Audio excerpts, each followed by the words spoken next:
പഹൽഗാം ഭീകരാക്രമണത്തിൽ കൊല്ലപ്പെട്ട കൊച്ചിയിലെ നാവികസേനാ ഉദ്യോഗസ്ഥനായ ഹരിയാന സ്വദേശി ലഫ്റ്റനന്റ് വിനയ് നർവാളിന് രാജ്യം ആദരാഞ്ജലി അർപ്പിച്ചു. മൃതദേഹം ഡൽഹിയിൽ എത്തിച്ചപ്പോഴാണ് അങ്ങനെ ആദരാഞ്ജലി നൽകിയത്.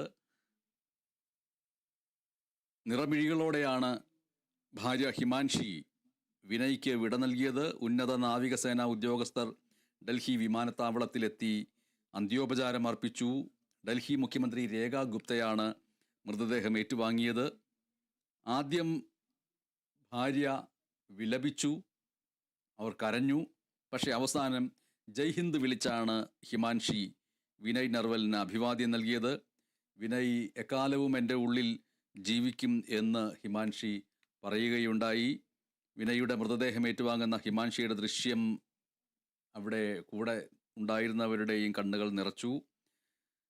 ഇനി മൃതദേഹം ജന്മനാട്ടിലേക്കാണ് കൊണ്ടുപോകുന്നത്. ഹരിയാനയിലേക്ക് റോഡ് മാർഗമാണ് മൃതദേഹം കൊണ്ടുപോവുക. വിനയ് നർവലിൻ്റെ മൃതദേഹത്തിനരികെ ഇരിക്കുന്ന ഹിമാൻഷിയുടെ ചിത്രങ്ങൾ ഇന്നലെ തന്നെ സമൂഹ മാധ്യമങ്ങളിൽ നമ്മൾ കണ്ടിരുന്നു. ഭീകരാക്രമണത്തിൻ്റെ ക്രൂരത വിളിച്ച് പറയുന്നതായിരുന്നു ആ ചിത്രം. മധുവിധു ആഘോഷിക്കുന്നതിന് വേണ്ടി ഹിമാൻഷിക്കൊപ്പം കശ്മീരിൽ എത്തിയ വിനയെയാണ് ഭീകരർ വധിച്ചത്. ഓർക്കുക, ഏപ്രിൽ 16 ഇരുവരുടെയും വിവാഹം. കൊച്ചിയിൽ നാവികസേനാ ഉദ്യോഗസ്ഥനായിരുന്നു കൊല്ലപ്പെട്ട വിനയ്.